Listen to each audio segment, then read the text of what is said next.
So I'm not exactly too sure why, but Fox Footy has been like releasing a bunch of AFL trade conversation posts on their Instagram. I mean, the last video I kind of made on the channel talking about this was the video I did talking about the 12 players the Carlton Football Club could, of course, try and trade for in 2025. But in this one, we're going to be talking about 14 fringe players that rivals could target in the 2025 AFL trade period. Again, as I just said, this is a post by Fox, and they're kind of giving you guys all the players that, you know, of course, these teams could maybe go for. Again, I think some of these guys will probably be on the move, and I wouldn't be surprised if that happens. But I think it's like an extra thing today where it's going to be my job now to kind of speed run with you guys and give you guys my thoughts and opinions on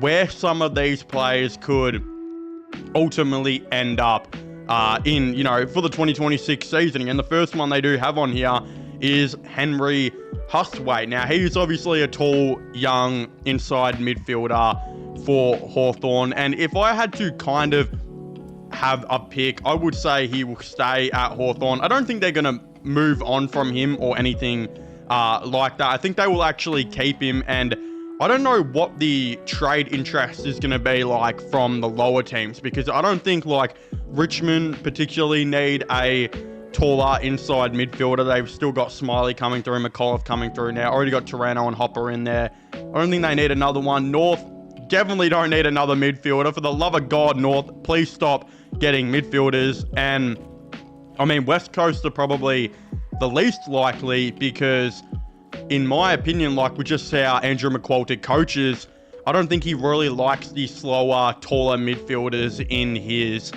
you know, team. I mean, as soon as he got to the club, he took Ruben Jinby out of there and moved him to the back line. Again, it's a very similar way of what Damien Hardwick did. Again, McQualter was one of Damien Hardwick's apprentices, and you look at all of other Damien Hardwick's apprentices like Adam Kingsley and Craig McRae, none of them particularly have liked taller midfielders in their teams over the time as well. Again, I think McRae started to put a couple more in there, especially this year, but in the last couple, I don't think he's really had many. I think, yeah, it just doesn't fit McQualter's style or game plan. So I don't know where Hustwaite will end up, but I don't think it will be, I don't know if it will be anywhere but Hawthorn. Again, Sam Foster, I think he'll get a lot of interest from a lot of different teams. I mean, first of all, North Melbourne, they, for the love of God, please get a key defender, North Melbourne. Is Sam Frost the guy? I'm not too sure. He's definitely getting up there in age, and he'd probably only be a short-term type of thing. Again, is he much better than Toby Pink? I don't know. Toby Pink's low-key been playing a lot better footy as of late, but the thing with Toby Pink is that even though he looks like the GOAT right now, it's mainly because North Melbourne's defense is so generationally bad that he just stands out so much, in my opinion. Again, they have a lot of average backmen in there, like, you know, Core, Griffin Logue, again, Toby Pink. Sam Frost, is he better than all of them? Probably, like, especially defensively and lockdown wise, but are you going to go and bring him in, especially with his age and whatnot? I'm not too sure. Again, that's a very similar thing with Melbourne. Like, Melbourne just dropped Jake Lever. Stephen May, he has games where he's really good and other games where he's not so good. They found a guy in Daniel Turner there. But I wonder if could they look at him? Probably not. Again, he was previously there, and I mean, they've already got their key defender issues because they're older. Do they want to go for another one? I don't know. Again, if I had to pick a team that I think should definitely go for him, I mean, Sydney makes so much sense. I think they're screaming out for a lockdown key defender right now, and I think Sam Frost would really be a good pick for them. Again, Jai Sarong for Hawthorn, I don't know if he'll really be on any teams. I don't think any teams will be interested in him. I'm not exactly too sure what that is going to entail, but I don't know if Sarong is really that good. And I don't know, he's been in the system for a couple of years now. I mean, depends what your opinion is. If you're a Hawthorn fan, you may see a little bit different. Again, I'm not too sure on that one. Elijah Sardas, though, I other than Essendon, I don't think any team is really going to be too interested in Sardis. I think his best hope last year was Richmond when they were having a little look around. But the fact is that Sardis can't get a consistent gig in a midfield that a lot of experts don't think is actually that good. Whether that is true or not, I think there are some great parts of Essendon's midfield like Durham and obviously Zach Merritt. But then Darcy Parish is not the guy he used to be for whatever reasons. Dylan Shield can't even get a gig in there. I mean, Sardis and Ben Hobbs are just not that good. Unfortunately for Ben Hobbs, he suffers from the way too slow for his height curse, is just what he is. While Sardis, I don't really know what it is. I think there's a lot of defensive pressure, two-way running. He just, I don't know. I don't think Sardis is that good, and I don't think he will attract too much attention. I mean, West Coast maybe might give him a little, you know, like, oh, hold on, we might give you a little look here. And then other than that, maybe a good team out there sees something in him that others don't. Again, a team like Geelong or something who always seems to find a diamond in the rough in a player. Again, not necessarily them, but you guys know what I mean. Dylan Shield, yeah, I mean, he had his chance getting a GWS. It didn't work. He ended up staying at Essendon. I don't think anyone is going to be really interested in Dylan Shield at all. He is way past it, and I don't think he has much more of a future in the AFL. I think he'll have one more season at Essendon tops, whatever his contract is. I don't even remember. Again, Jed Buslinger for... Jed Buslinger for Western Bulldogs.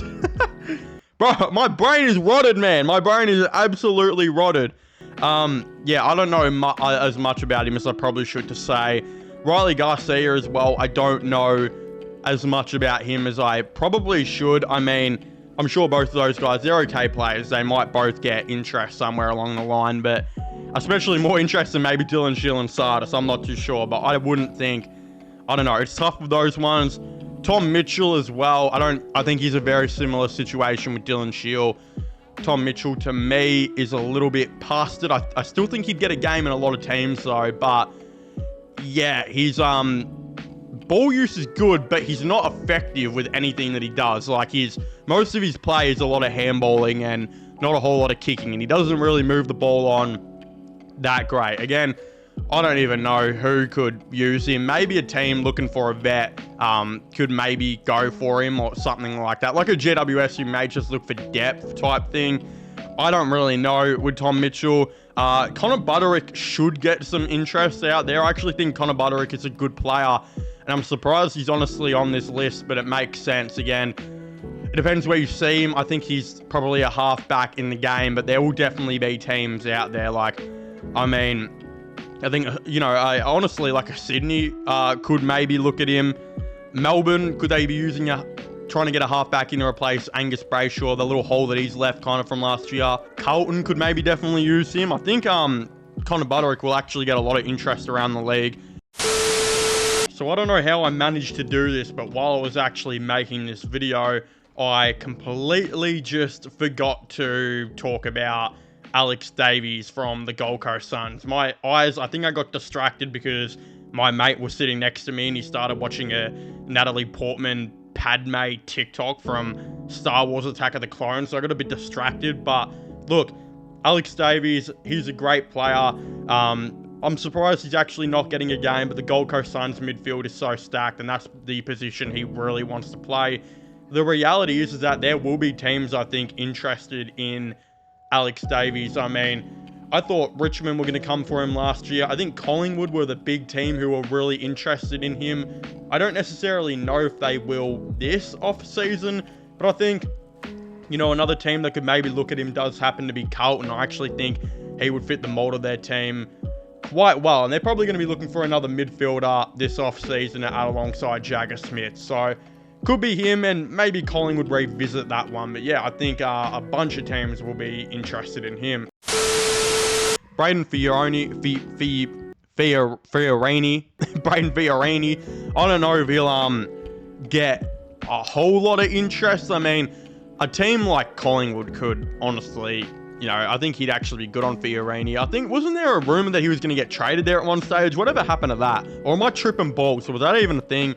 I don't know. They may look at him for depth, but in saying that, how much better is he than Tom Mitchell, who's already playing in their VFL?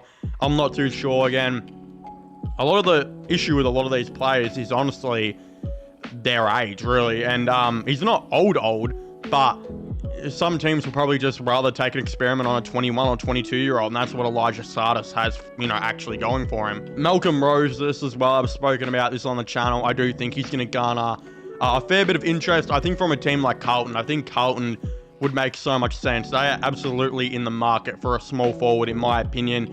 And I actually think he's an okay player. I think he'd actually come in and do a very serviceable job. Lloyd Johnston? Oh, who the fuck is that guy? Who the fuck is that guy? Ned Moyle. Yeah, Ned Moyle is going to get a ton of interest from around the league. I think every club and their dad might be interested in Ned Moyle because he actually looks like a pretty serviceable backup ruck. Again, will he be a starting ruckman in the AFL? I'm not exactly too sure. Probably not, but sometimes in the AFL, backup rucks are actually really worth a lot because, again, when your ruckman gets injured, you want a guy to be reliably able to come in and help. Again, does Ned Moyle want to be a backup ruckman? Probably not, but it may be where he has to settle for a while. Again, his best probably, I think, place to maybe start would be Geelong. I think he'd actually probably start with the Geelong Cats, depending if Ray Stanley continues to go on next year. But there'll be a lot of teams that are going to be looking for a backup, Brisbane. Could he eventually start in Brisbane as well? Oscar McInerney, I think, is he even getting picked over freaking Darcy Fort? My mate in the gym told me he wasn't even getting picked over him. I don't even know if that's true. If that's true, that's crazy. But I know he had a lot of injuries, Oscar McInerney did. But there'll be a lot of teams that will look at him as an option of, can he start? If you want to come play backup for us. But also, he's playing backup for Gold Coast right now. So he may go to a team that he thinks he could possibly start at. Brisbane or Geelong, really. Again, Collingwood as well. What do we know about Darcy Cameron? He's going to be a free agent, I think, next year, and West Coast are apparently going to be offering the bag up for him. Again, he could see himself starting there maybe one day. There's a lot of different options here, but yeah, some interesting players who could be on the move this trade period. And I'd very much like to know all of your thoughts and opinions on this in the comment section down below. Subscribe to the channel for all latest sports content, AFL content, all of the above. My gaming channel, which will also be getting linked in the description down below as well, which is also my movie channel. My Instagram will be linked down below. Yeah, leave a like, subscribe, and comment, and I'll see you guys next time. Goodbye.